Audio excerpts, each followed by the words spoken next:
Good morning students. मैं Karuna, welcome to my channel maths mania. आज मैं आपको क्लास 7 का चैप्टर 8 कंपेयरिंग क्वांटिटीज़ करवाने जा रही हूँ। आज हम इसके इंट्रोडक्शन के बारे में बताएंगे। कंपेयरिंग क्वांटिटीज़ क्या होती हैं, इसके अंदर हम क्वांटिटीज़ को कंपेयर करते हैं, जैसे हाइट, वेट, स्पीड। कुछ भी हमें कंपेयर करना हो तो हम क्वांटिटीज़ को कंपेयर करने के लिए इस चैप्टर के अंदर पढ़ेंगे। जैसे कि पिछली क्लासेस में भी हम पढ़ते थे कि किलोमीटर को अगर हमें मीटर में कन्वर्ट करना होता था, बड़ी यूनिट से हम छोटी यूनिट की तरफ जा रहे हैं तो हमें मल्टीप्लाई करना होता है, और किलोमीटर से मीटर में कन्वर्ट करेंगे तो हमें थाउजेंड से मल्टीप्लाई करना होगा। तो जैसे 1 किलोमीटर है, 1 किलोमीटर हो जाएगा हमारा 1000 मीटर। उसी तरह से अगर वेट है, जैसे कि वेट होता है किलोग्राम में, तो किलोग्राम से ग्राम में कन्वर्ट कर रहे हैं हम, तो बड़ी यूनिट से छोटी यूनिट की तरफ जा रहे हैं तो इसमें भी हम मल्टीप्लाई करेंगे, और इसमें भी हम थाउजेंड से मल्टीप्लाई करते हैं। तो 1 किलोग्राम इज इक्वल टू 1000 ग्राम। उसी तरह से मीटर को हम सेंटीमीटर में, सेंटीमीटर को मिलीमीटर में, इस तरह से कन्वर्ट करते हैं। तो 1 metre is equal to 100 centimetre, और 1 centimetre is equal to 10 mm। तो हम मीटर से सेंटीमीटर की तरफ अगर जाएंगे, बड़े से छोटे की तरफ जाएंगे, तो हमें 100 से मल्टीप्लाई करना होगा। उसी तरह से सेंटीमीटर से मिलीमीटर की तरफ जाएंगे तो हमें 10 से मल्टीप्लाई करना होगा। तो इस तरह से हमने देख लिया किलोग्राम से ग्राम, मीटर से सेंटीमीटर, और सेंटीमीटर से मिलीमीटर। तो बड़ी यूनिट छोटी यूनिट में कन्वर्ट हो रही है, तो इस तरह से इन सभी में मल्टीप्लाई होगा। अगर हम इससे उल्टा लें, अगर ग्राम से किलोग्राम में कन्वर्ट करना है तो हम 1000 से डिवाइड करेंगे, डिवाइडेड बाय 1000। तो ग्राम से किलोग्राम में जाना है तो 1000 से डिवाइड करना है, और अगर मीटर से किलोमीटर में जाना है तो भी हमें 1000 से डिवाइड करना होगा, और अगर mm से सेंटीमीटर में जाना है तो हमें 10 से डिवाइड करना होगा। तो इस तरह से मैंने आपको बता दिया है कि ग्राम से किलोग्राम, मीटर से किलोमीटर, और mm से सेंटीमीटर में किस तरह से कन्वर्ट करना है। तो ये तो हमारी हो गई कन्वर्जन्स, जो इस चैप्टर में भी यूज होंगी। जैसे एक दिन में कितने आवर्स होते हैं, 24 आवर्स, और 1 आवर में कितने मिनट्स होते हैं, 60 मिनट्स, और 1 मिनट में सेकंड होते हैं 60 सेकंड, और 1 रुपी में पैसे कितने होते हैं, 100। तो इस तरह से हम कन्वर्ट करेंगे। तो अगर हमें कन्वर्जन्स करनी है तो हमारी यूनिट सेम होनी चाहिए। अगर हमें किलोमीटर से मीटर में कन्वर्ट करना है तो किलोमीटर वाली यूनिट को भी मीटर में लाना होगा, जो हम एक्सरसाइज में करेंगे।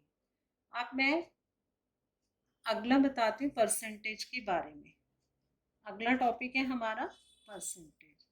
परसेंटेज क्या होती है, जैसे हम कंपेयर करते हैं, भाई किसी का 40% आया, किसी का 60% आया, तो इस तरह से हम परसेंटेज में किस तरह से कन्वर्ट करेंगे।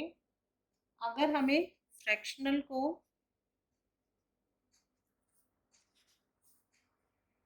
फ्रैक्शनल नंबर्स को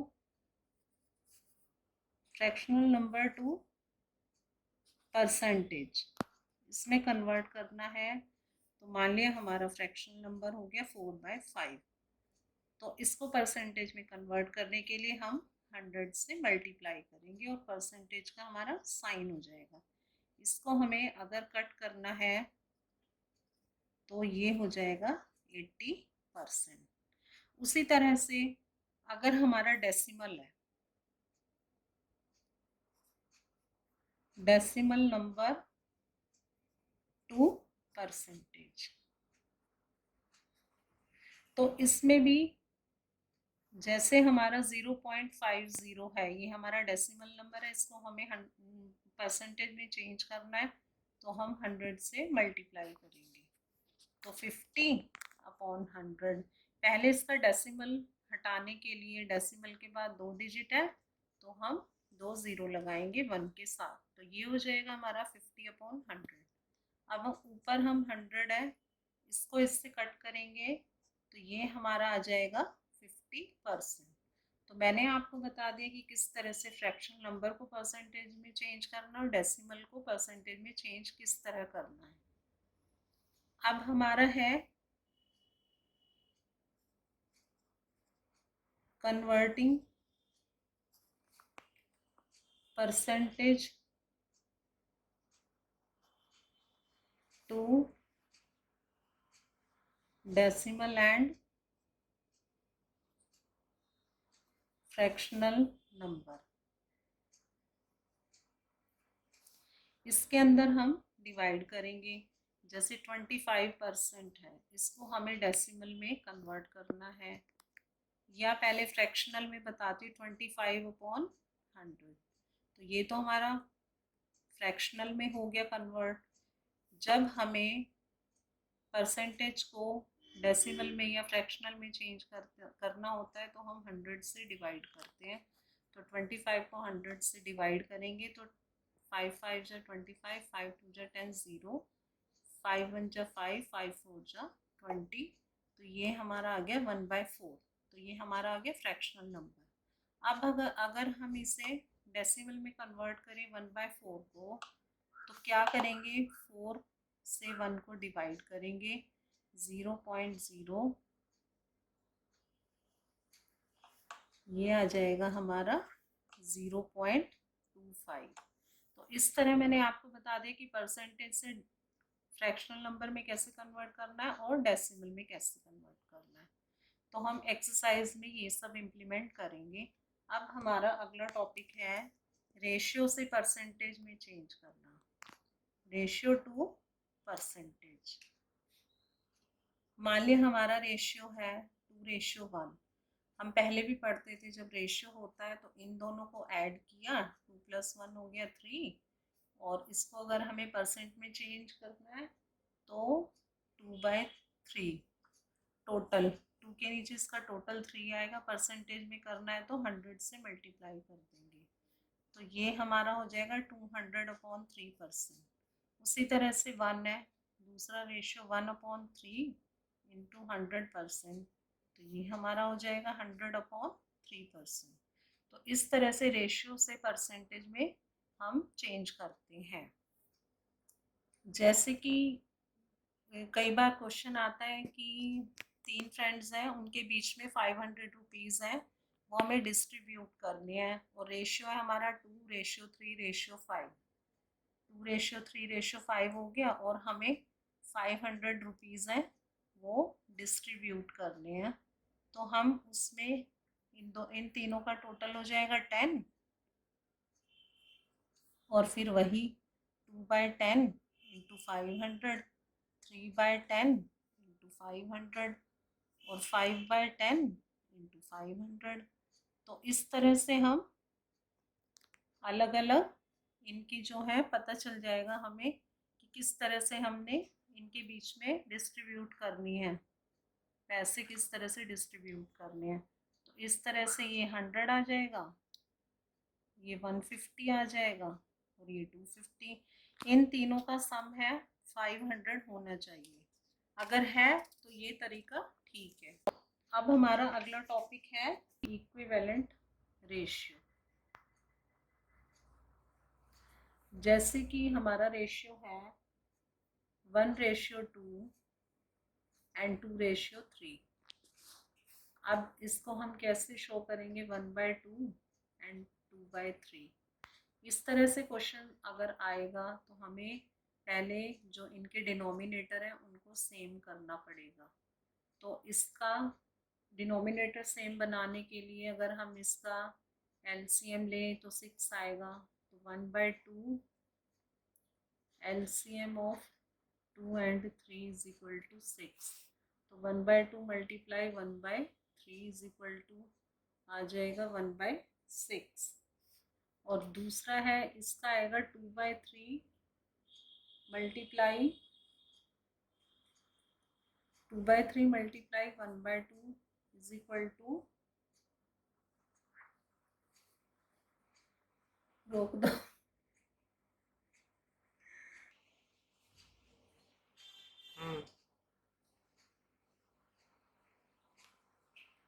तो हमारा एलसीएम है 2 और 3 का 6। तो हमें इसके डिनोमिनेटर सेम बनाने के लिए ऊपर नीचे 3 से मल्टीप्लाई करेंगे 6 बनाने के लिए। तो 1/2 मल्टीप्लाई 3/3 इज इक्वल टू 3/6 और 2/3 इंटू 2/2 इज इक्वल टू 4/6। तो हमारा जो रेशियो है वो फ्रैक्शनल फॉर्म में आ जाएगा 3/6 और 4/6। अगर हमें इसे कंपेयर करना है तो हमारा 4/6 है वो नंबर बड़ा है, और 4/6 किसकी वजह से बड़ा है, 2/3 की वजह से। तो हमारा नंबर हो जाएगा बड़ा 2/3, 1/2 स्मॉलर देन 2/3। तो ये इक्विवेलेंट रेशियो हमारा निकल आया है। एक और हमारा टॉपिक है कन्वर्टिंग परसेंटेज टू एनी। जैसे 25% ऑफ 40 फॉर एग्जाम्पल, कुछ भी हो सकता है, 25% ऑफ 50 या 20% ऑफ 40। तो इस तरह हमें क्या करना होगा, परसेंट हटाने के लिए 25/100 इंटू 40। तो अगर हम इसको कट करेंगे तो 2 2 जा 4, 2 5 जा 10, 5 5 जा 25, तो इसका आंसर आ जाएगा 10। इसका मतलब 40 का 25% हो जाएगा 10। तो ये इस तरह से कन्वर्टिंग परसेंटेज टू एनी। एक हमारा टॉपिक आता है जैसे कि 75% ऑफ इट इज 15। अब यहाँ पर इट है, इट हमें मतलब नहीं पता, 75% ऑफ इट गिवन नहीं है। तो हमें ये निकालने के लिए क्या करना होगा, 75% ऑफ इट इज 15। तो ये जो इट है इसकी जगह हम एक्स लगा देंगे। तो 75% ऑफ एक्स, क्योंकि ये गिवन नहीं है ना इट, इसलिए, और इज 15 मतलब इक्वल में 15। तो हमें x निकालना है, पहले तो इसकी परसेंटेज हटाने के लिए नीचे हम 100 लगाएंगे, ऑफ की जगह मल्टीप्लाई, और x इज इक्वल टू 15। अब हमें x निकालना है, x यही रह जाएगा हमारा, और 15 ये उधर जाकर रेसिप्रोकल हो जाएंगे, तो 100 ऊपर आएगा और 75 नीचे आएगा। अब अगर हम इसको कट करें, 5 3 जा 15, 5 1 जा 5, 5 5 जा 25, और 3 5 जा 15, 5 2 जा 10, 0। तो हमारा x क्या निकल आया, 20। इसका मतलब 75% ऑफ 20 इज 15। तो 20 का 75% हमारा आएगा 15। तो हम इस तरह से ये निकाल सकते हैं x की वैल्यू। अब हमारा एक इसके अंदर आता है यूनिटरी मेथड। यूनिटरी मेथड में क्या होता है कि मान लिया हमने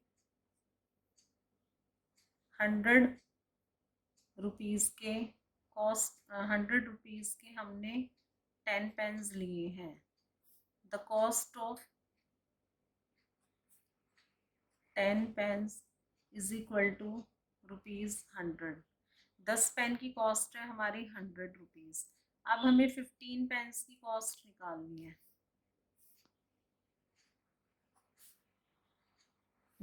है, तो अब हम कैसे निकालेंगे, 10 पेन्स की पता है, 15 की हमें नहीं पता, 15 की निकालनी है, तो ये थोड़ा कंफ्यूजिंग होगा। तो इसलिए हमें क्या करना होगा, यूनिटरी मतलब एक सिंगल, तो एक पेन का पहले एक पेन की कॉस्ट निकालेंगे। एक पेन की कॉस्ट निकलने के बाद हम कितने भी पेन की कॉस्ट निकाल सकते हैं। तो cost of 10 pens is equal to ₹100। तो 1 पेन की कॉस्ट क्या हो जाएगी? 100 रुपीज़, 100/10, तो कितनी हो जाएगी? 10 रुपीज़ हो गई। 1 पेन की कॉस्ट हो गई 10 रुपीज़। 10 पेन की कॉस्ट हो गई 100 और 1 पेन की कॉस्ट हो गई 10 रुपीज़। तो 15 पेन्स की निकालने के लिए क्या करेंगे हम? 15 को 10 से मल्टीप्लाई कर देंगे, तो कितना आ जाएगा? 150 रुपीज़। तो अब हमें कितना आराम से निकल गया ना कि 10 पेन की कॉस्ट पता थी, 15 की निकालनी थी, तो पहले 1 पेन की कॉस्ट निकालेंगे, फिर हमारी 15 की निकल आएगी। तो इस तरह से हम किसी की भी कॉस्ट निकाल सकते हैं, कितने भी नंबर दिए हों उनकी कॉस्ट निकल सकती है। तो क्या करते हैं हम? हमें अगर एक पेन की कॉस्ट निकालनी है तो हम डिवाइड करते हैं, और अगर 10 पेन्स की कॉस्ट निकालनी है, 1 की पता है, तो हम करते हैं मल्टीप्लाई। तो एक की निकालनी है डिवाइड, 10 की निकालनी है तो मल्टीप्लाई। तो इस तरह से हम किसी भी चीज़ की कॉस्ट निकाल सकते हैं। Profit and loss. Profit profit and loss कैसे हमें पता चलेगा कि हमें प्रॉफिट हो रहा है या लॉस? हम कहीं शॉपकीपर के पास जाते हैं, हमने कोई चीज़ खरीदी है 10 रुपए की, और अगर हम उसको आगे 15 रुपीज़ में अगर हम उसको बेच दें तो हमारा सीपी तो था 10 रुपीज़ और हमारा एसपी हो गया 15 रुपीज़। तो एसपी माइनस सीपी, जब हमारा सेलिंग प्राइस जितने में हमने चीज़ खरीदी, हमने कम में खरीदी ज़्यादा में बेच दी, तो हमें क्या होगा? प्रॉफिट होगा। तो प्रॉफिट कितना होगा? 15 minus 10 is equal to 5 rupees का हमें प्रॉफिट होगा। तो इस तरह से हमें प्रॉफिट होगा। तो सीपी क्या होता है हमारा? जिस रेट पे हम कोई चीज़ खरीदते हैं। एसपी होता है सेलिंग प्राइस, जितने में हम कोई चीज़ बेचते हैं। तो CP cost price, SP selling price. Profit पता चल गया। अब अगर हमारा ये सीपी है, इसको हम 20 लें और एसपी हमारा होता है 10, तो हमारा सेलिंग प्राइस तो कम हो गया और कॉस्ट प्राइस ज़्यादा हो गया। तो प्रॉफिट लॉस का क्या फॉर्मूला होता है? CP minus SP. तो सीपी हमारा 20 है माइनस 10, ये आ गया ₹10। तो हमें इतने रुपीज़ का लॉस हो गया। तो हम इस चैप्टर में प्रॉफिट और लॉस के बारे में भी पढ़ेंगे। प्रॉफिट या लॉस, कुछ भी हो, प्रॉफिट या लॉस हमेशा सीपी पे निकलता है। तो प्रॉफिट परसेंट क्या होता है? प्रॉफिट अपॉन सीपी इंटू 100, और loss percent is equal to loss upon CP into 100। तो प्रॉफिट परसेंट या लॉस परसेंट, ये सब कॉस्ट प्राइस पे निकलता है, सेलिंग प्राइस पे नहीं निकलता। तो ये चीज़ याद रखने की है, अगर आप चाहे प्रॉफिट निकालें चाहे लॉस परसेंट, तो उसमें सीपी आएगा। तो बस ये ध्यान रखना है कि हमें प्रॉफिट हो रहा है या लॉस हो रहा है। तो प्रॉफिट में हमेशा एसपी बड़ा होता है, सीपी छोटा होता है। लॉस में सीपी बड़ा होता है, एसपी छोटा है। जो चीज़ हमने ज़्यादा की खरीदी और कम में बेची तो लॉस होगा। अब हमारा अगला टॉपिक है interest, simple interest. Simple interest पे क्या होता है? प्रिंसिपल आता है,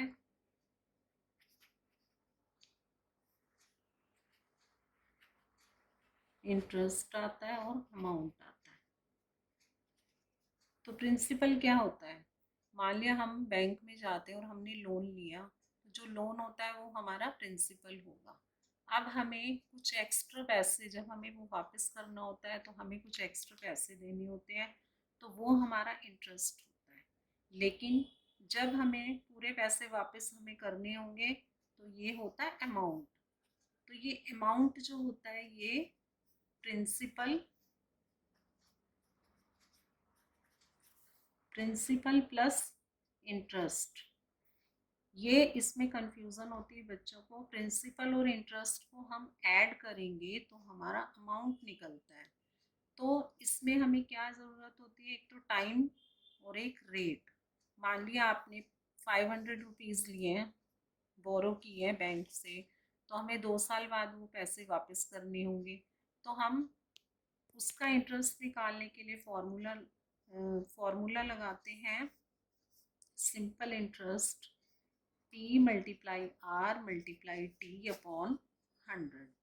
तो इसमें P हमारा प्रिंसिपल, R हो गया रेट। जिस रेट ऑफ परसेंट पे हमने लोन लिया है वो रेट आता है T टाइम, कितने टाइम के लिए हमने लोन लिया है। तो वो हमारा, इसके अंदर हम उस वैल्यू को रख के सिंपल इंटरेस्ट निकाल सकते हैं। अब हमें कितने भी टाइम के लिए निकाल सकते हैं, 1 साल, 2 साल, 3 साल। अगर मंथ में होगा तो हम नीचे 12 लगाकर उसको सॉल्व कर सकते हैं। तो जब कन्वर्जन्स आएंगी तो आपको पता चलेगा कि किस तरह से इनको अप्लाई करना है। ओके, अगर आपको इस वीडियो में कुछ नहीं आया है समझ, तो आप मेरे कमेंट सेक्शन पे जाके मुझे रिप्लाई कर सकते हैं। और आप, अगर मेरी वीडियो आपको पसंद आई है तो आप उसे लाइक करें और शेयर करें और मेरे चैनल को सब्सक्राइब करें। Thank you.